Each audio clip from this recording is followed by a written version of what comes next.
How's it going, everybody? Filer TCG here, back with another video. So today we're going to go over my Kaido profile. So if you don't know what Kaido does, he's Dawn -7. You go ahead and trash one card from your opponent's life. So with this ability, you use it more in late game to kind of push for game. You can't use it to win, unfortunately, but you can use it to get your opponent down to 0 life, so you have a big swing available to you to be able to just end the game. So let's get into the video. So we'll start off with the ulti. So with ulti, pretty much you just pay 2, tap a Dawn, and you get to ramp a Dawn in rest mode. So it's pretty much like an Onigashima for you for 1 turn. So later on in the game, if you have Onigashima on the field, you can go ahead and keep ramping. If you don't really have anything else to do and you want to ramp back up really quickly, you can use ulti plus Onigashima to kind of just really help you get to that stage. Alright, for the next.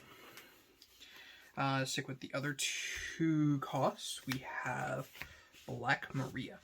So with Black Maria, they're pretty self-explanatory. She's a low-cost blocker. So being a 2-drop 2k blocker with a counter cost of 1,000, you pretty much just have the ability to use her in hand defensively or on board defensively.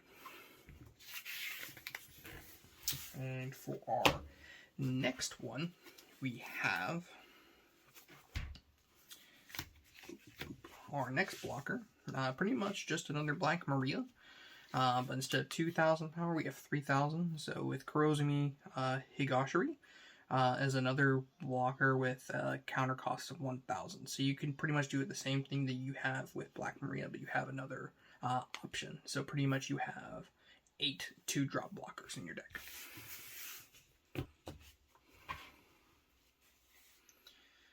So to get to the 3s, we play 4 Sasuke. So with Sasuke, you have the 2k counter, which is very important to this deck and how I built it. You want to have as many 2k counters as I possibly could, plus also providing you ramp ability. So with Sasuke, you can trash a card from your hand. If you have Dawn ×1 attached to it while attacking, you pretty much do another Onigashima and just rest another card from your Dawn deck. So this combined with ulti and Onigashima, you are getting so much ramp that you can get to your 10 so fast. Over and over again. I really enjoy that. So next, we have, for the last, we play 2 Who's Who. So with Who's Who, I kind of valued counter cards in my deck a little bit more than, as well as removal. So pretty much with this, it came down to it did have a counter cost. Since it doesn't have any counter, I decided that the trigger was good enough, as well as paying 3 to remove a 3 cost or less from the field was important enough to play it. So that's pretty much the reasoning behind Who's Who. Next, we have our 4s. We play the starter deck ulti as well. So we play maxed out on the best girl. So pretty much she is 2,000 counter, plus has the ability to be a really offensive attacker for you with 5,000. So pretty much you can be swinging leader every turn with her for no additional Dawn. You don't have to attach anything to swing. So that's why I also really like her, but mostly I just use her for the counter power. Next, we play another 2k counter. We play X-Drake. So with X-Drake, we pretty much just use him as the 2k counter, but his on-play does come up where you can Dawn ×1 and make your opponent trash a card from their hand. They get to choose, but pretty much just helps you in the hand advantage matchup.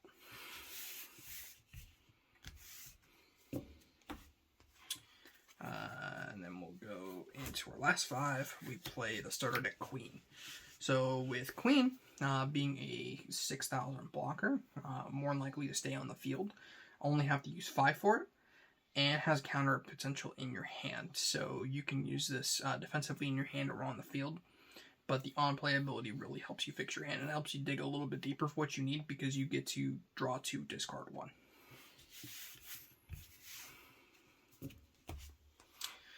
Next, we have our 6s. I play 3 King from the starter deck. I really value his Dawn -1 to KO of 4 or less. So pretty much it can just get rid of a problematic card you really don't want to see on the field. And you also have that presence of a 7k body on the field.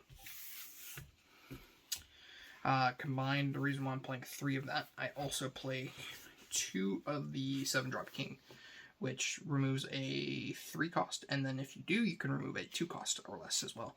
So against certain matchups like Blue or Law, and they have a bunch of small characters on the field, you can get rid of 2 for 1. So I really enjoy this King as well. So pretty much you just play 5 different Kings to get rid of character cards on the field.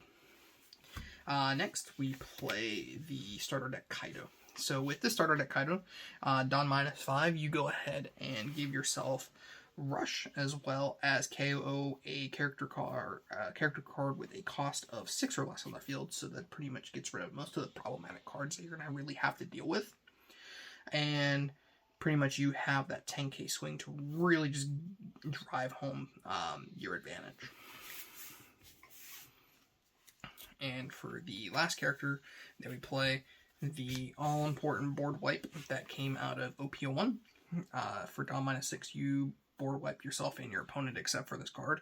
So pretty much you're leaving yourself with Leader Swing and him on board. So if your opponent doesn't have an immediate answer for this, you have a very high level attacker.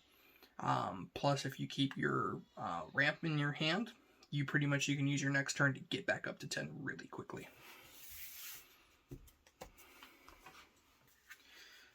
For the event cards, we have 4 Blast Breath. So Blast Breath, Dawn -1, gain 4,000. Pretty simple, and for 1 cost, you really can't beat it.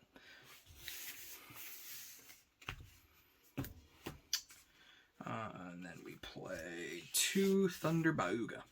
So with Thunder Bayuga, pretty much does the same thing as Blast Breath. You just pay 1 more Dawn to ramp another Dawn from your Dawn deck in rest mode. But it also has the trigger to get 1 in active mode. So pretty much when you get it from your life area, you pretty much have a decision to make if you want to just ramp 1 for active that turn, or you pretty much put it in your hand and then you have that to do it again. So pretty much you have the option to immediately ramp or for another attack ramp. And for the heart and soul of the deck, the final 4 cards, Onigashima Island. So pretty much the deck revolves around this card and pretty much ramping, so you can use your Dawn minus effects freely. If you see this card, you're in a really good position to take control of the board and take control of the game state, where you're pretty much in a very winning situation very early on. Because you can outpace your opponent by getting to 10 Dawn 2 turns or more before your opponent. So I really like this deck just for the fact that you can be really aggressive or you can be really controlling. It's a really good mid-range for me. So that's pretty much it for the Kaido deck profile. Please leave a comment down below what you think. Let me know things that you would personally change, or how your lists are ending up. And we'll see you around for the next one. Take it easy.